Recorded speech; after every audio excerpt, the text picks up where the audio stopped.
حصہ نظم۔ آج ہم اردو کمار بھارتی 9ویں جماعت کا حصہ نظم دیکھنے جا رہے ہیں۔ ہمارے پچھلے ویڈیو میں ہم نے اپنا حصہ نثر ختم ہوا تھا، تو آج ہم جو دیکھ رہے ہیں وہ حصہ نظم ہے، جس میں ہے حمد۔ شروعات میں ہم سب سے پہلے یہاں حمد دیکھنے جا رہے ہیں۔ یہاں اوپر دیا گیا ہے کہ انسان عام گفتگو اور تحریر میں جو زبان استعمال کرتا ہے وہ نثر کہلاتی ہے۔ نظم ادبی اظہار کی زبان کے استعمال کی ایک صورت اور شاعری کی ایک قسم ہے۔ نظم مختلف صورتوں میں ظاہر ہوتی ہے جنہیں نظم کی ہیئت کہا جاتا ہے۔ ہیئت نظم میں مصروں کی تعداد اور قافیوں کی ترتیب سے اپنی پہچان بناتی ہے۔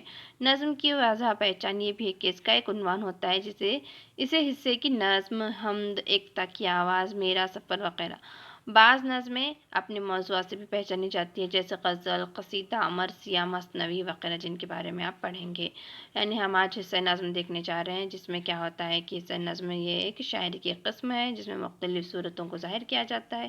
ہم نے اب تک حصہ نثر دیکھا جس میں گفتگو تھی، جس میں تحریر، انسان کی عام گفتگو اور تحریر ہوتی ہے، جبکہ نظم میں شاعری ہوتی ہے، جبکہ نظم میں ایک طرح کی الگ پہچان ہوتی ہے۔ نظم کی ایک واضح پہچان یہ بھی ہے کہ اس کا ایک عنوان ہوتا ہے، جیسے حمد ہے، یا پھر اسے اور طریقوں سے پہچانا جا سکتا ہے، جیسے غزل ہے، قصیدہ ہے، مرثیہ ہے، مثنوی ہے۔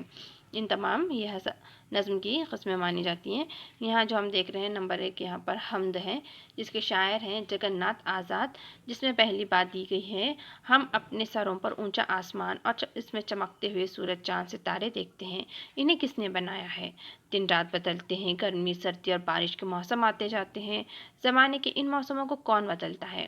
پھولوں کی مہک ہو، پھلوں کی مٹھاس کا ہم مزہ لیتے ہیں، پھولوں میں مہک اور پھلوں میں شیرینی کون پیدا کرتا ہے؟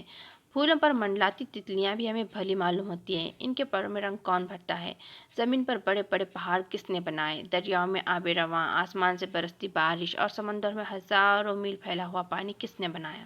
یہ سارے کام انسان کے بس کے نہیں، اللہ تعالیٰ نے اپنی قدرت سے ان کو پیدا کیا ہے، اسی لیے ہم اس کی تعریف کرتے ہیں۔ اللہ تعالیٰ کی یہی تعریف حمد کہلاتی ہے۔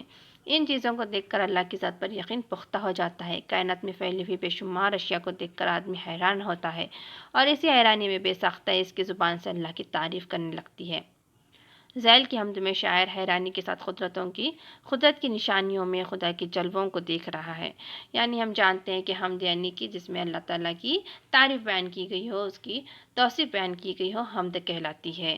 اور ہم جانتے ہیں کہ جیسا زمین، آسمان، سورج، چاند، ستارے، ہر چیز کو پیدا کرنے والا ایک ہی ہے، ہمیں پیدا کرنے والا بھی اللہ تعالیٰ ہی ہے، جس نے انسان کے لیے ہر چیز پیدا کی، جس نے انسان کے لیے، اس کی ضرورتوں کے لیے، اس کی ساری ضرورتوں کے لیے، ہمارے لیے اس نے ہر طرح کی چیزیں بنوائی ہیں، جیسے پھول، پھل، پانی، پہاڑ، زمین، سورج، چاند، ستارے، یہ سب اللہ تعالیٰ نے پیدا کیا ہے۔ اور یہاں پر شاعر اس کی انہی قدرت کی نشانیوں کو دیکھ کر حیران ہو کر اس کی تعریف کرتا ہے، اور اس کے ساتھ ساتھ قدرت کی نشانیوں اور وہ قدرتی نشانیوں میں خدا کے جلووں کو دیکھ رہا ہے۔ شاعر کا تعارف دیا گیا ہے: جگن ناتھ آزاد دسمبر سن 1918 میں غیر منقسم پنجاب کے شہر عیسیٰ خیل میں پیدا ہوئے۔ ان کے والد تلک چند محروم اردو کے مشہور شاعر تھے۔ جگن ناتھ آزاد نے فارسی ادب میں ایم اے کرنے کے بعد صحافی کی حیثیت سے اپنی خدمات کا آغاز کیا۔ تقسیم ہند کے بعد وہ ہندوستان چلے آئے اور ماہنامہ آج کل کے نائب مدیر مقرر ہوئے۔ سرکاری ملازمت سے سبکدوش کے بعد جموں یونیورسٹی میں شعبہ اردو کے صدر کے عہدے پر فائز ہوئے۔ ان کے تقریباً 15 شعری مجموعے شائع ہو چکے ہیں، جن میں بے قرار، وطن میں اجنبی اور ستاروں سے آگے مشہور ہیں۔ علامہ اقبال کی حیات و خدمات پر تحقیقی اور تنقیدی کاموں کی وجہ سے آزاد کو اقبالیات کے ماہرین میں شمار کیا جاتا ہے۔ اقبال اور مغربی فلسفہ ان کی اہم کتاب ہے۔ 24 جولائی سن 2004 کو جموں میں ان کا انتقال ہوا۔ آئے دیکھتے ہیں اس نظم حمد کے تعلق سے: رنگ و بو تک تجھے دیکھوں کہ خزاں تک دیکھوں، میں تیرا حسن جو دیکھوں تو کہاں تک دیکھوں، اپنے ماحول میں دیکھوں کہ ستاروں سے ادھر تو ہی تو مجھ کو نظر آئے جہاں تک دیکھوں، موج دریا کی قسم، بات بہاراں کی قسم، تیری رفتار کو اب اور کہاں تک دیکھوں، آج تک تجھ کو جو دیکھا تو یقین تک دیکھا، اب تمنا ہے کہ تجھ کو گما تک دیکھوں، صبح کا نور شفق شام کی، ظلمت شب کی، میں تیرے حسن کے 100 رنگ کہاں تک دیکھوں، دل کی دنیا میں تو میں تجھ کو دل کی دنیا میں تو میں تجھ کو بہت ڈھونڈ چکا، اب تیرا حکم جہاں تک ہو وہاں تک دیکھوں، کیوں نہ قربان تصور ہوں میں آزاد کے آج، نور ہی نور نظر آئے جہاں تک دیکھوں۔ یہاں پر خلاصہ دیا گیا ہے۔ اس نظم میں شاعر نے خدا کی تعریف کرتے ہوئے کائنات میں بکھری ہوئی اس کی نشانیوں پر حیرت کا اظہار کیا ہے۔ خدا کی قدرت صرف رنگوں اور نکھتوں کے موسم بہار ہی میں نمایاں نہیں ہے، بلکہ خزاں میں بھی خدا کی کاریگری اور جلوہ گر ہے۔ شاعر کہتا ہے کہ خدا کا حسن اس کے آس پاس کے ماحول میں بھی اور ستاروں سے آگے بھی ہے۔ دیکھیں یہاں پر جو شاعر بیان کر رہے ہیں کہ خدا کی قدرت ساری کائنات میں بکھری ہوئی ہے، وہ کہنا چاہ رہے ہیں کہ خدا کی جو قدرت ہے وہ ساری کائناتوں میں ہے۔ اس کے ساتھ ساتھ وہ کہتے ہیں کہ شاعر بڑی حیرانی کے ساتھ قدرت کی نشانیوں سے عیاں خدا کے جلووں کو دیکھ رہا ہے۔ وہ خدا سے مخاطب ہو کر کہتا ہے کہ اے خدا، تیری قدرت اور تیرا حسن صرف رنگوں اور خوشبوؤں کے موسم بہار میں ہی نہیں ہے، بلکہ موسم خزاں میں بھی تیری کاریگری کے جلوے دکھائی دیتے ہیں۔ اور صرف خوشبو رنگ میں ہی اللہ تعالیٰ کی قدرت نہیں جھلک رہی ہے، بلکہ موسم خزاں میں بھی اللہ تعالیٰ کی جو کہ یہ نشانیاں ہیں اور وہ اللہ تعالیٰ کی جو کہ کارگری ہے وہ جلوے موسم خزاں میں بھی برقرار ہیں۔ میرے آس پاس کا ماحول وغیرہ، یہاں پر شاعر کو سب اللہ تعالیٰ کی ایک طرح کی قدرت کا نظارہ دکھائی دے رہا ہے اور وہ یہی بیان کر رہا ہے۔ شاعر کو ہر جگہ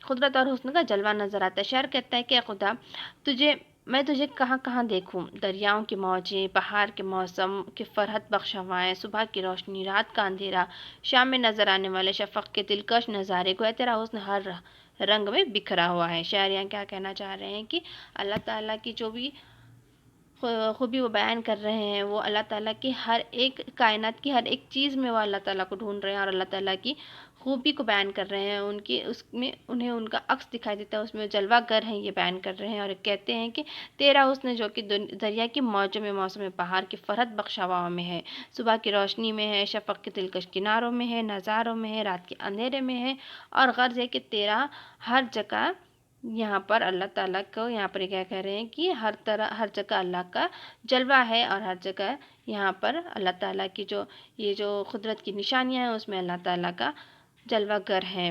اور اسی کے ساتھ وہ یہاں کہتے ہیں کہ شاعر نے خدا کو اپنے یقین کے مطابق دیکھا ہے اور وہ چاہتا ہے اب اسے گما تک دیکھوں اور دیکھیں، یعنی اس کی قدرت اور حکمت اور انسان کے گمان سے باہر ہے۔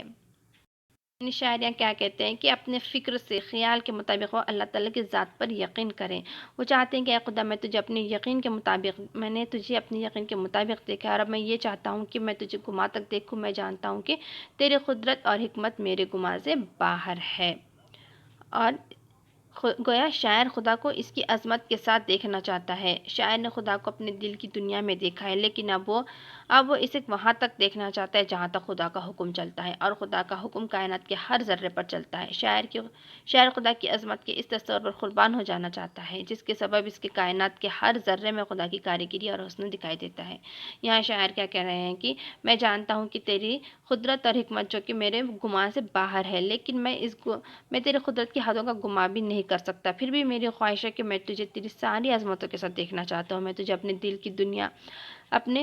کی دنیا میں بہت تلاش کیا، اب جہاں تک دیکھنا تیرا حکم ہو وہاں تک میں تجھے دیکھنا چاہتا ہوں۔ میں تیری قدرت کے اس تصور پر قربان ہو جانا چاہتا ہوں جس سبب کہ تو نے مجھے کائنات کے ہر ذرے میں تیری کاریگری اور حسن کے جلوے نظر آئیں گے اور میری آنکھوں کے سامنے نور ہی نور چھا جائے گا۔ یہاں شاعر کیا بیان کر رہے ہیں کہ وہ کہنا چاہتے ہیں کہ یا اللہ، میں تجھے دیکھنا چاہتا ہوں، تیری قدرت کی تمام نظارے دیکھنا چاہتا ہوں اور جہاں تک تیرا حکم چلتا ہے وہاں تک تجھے دیکھنا چاہتا ہوں۔ میں اپنے فکر، اپنے خیال، اپنے تصور میں یقین کر چکا ہوں، اپنے اللہ کی ذات پر یقین ہے، لیکن وہ اپنے فکر و خیال کے مطابق اللہ تعالیٰ کی ذات پر یقین کرتا ہے، لیکن وہ اسے آگے تک دیکھنا چاہتا ہے، یعنی کہ وہ جہاں تک تیرا حکم ہے میں وہاں تک دیکھنا چاہتا ہوں۔ میں تیری قدرت کے اس تصور پر قربان ہو جانا چاہتا ہوں اور میں کائنات کے ہر ذرے میں انہیں اللہ تعالیٰ کی کاریگری نظر آتی ہے اور ان کے حسن کے جلوے وہ یہاں پر بیان کر رہے ہیں۔ اور یہاں آخر میں وہی کہتے ہیں کہ جس کے سبب اسے کائنات کے ہر ذرے میں خدا کی کاریگری اور حسن دکھائی دیتا ہے، یعنی کہ میری آنکھوں کے سامنے نور ہی نور چھایا ہوگا۔ نیچے جو کہ معنی اشارات دیے گئے ہیں، اقبالیات یعنی کہ علامہ اقبال کے کلام کی افہام و تفہیم۔ رنگ و بو مراد بہار کا موسم، باد بہارا موسم بہارا کی ہوا۔ یقین تک دیکھا یعنی مراد کائنات کو دیکھ کر اللہ تعالیٰ کی ذات پر یقین کیا۔ گما تک دیکھا یعنی کہ شاعریاں کہتے ہیں کہ شاعر چاہتا ہے کہ اپنے فکر و خیال کے مطابق اللہ تعالیٰ کی ذات پر یقین کریں۔ حسن کے 100 رنگ اللہ کی قدرت کے جلوے، دل کی دنیا مراد فکر، خیال، جذبہ، احساس۔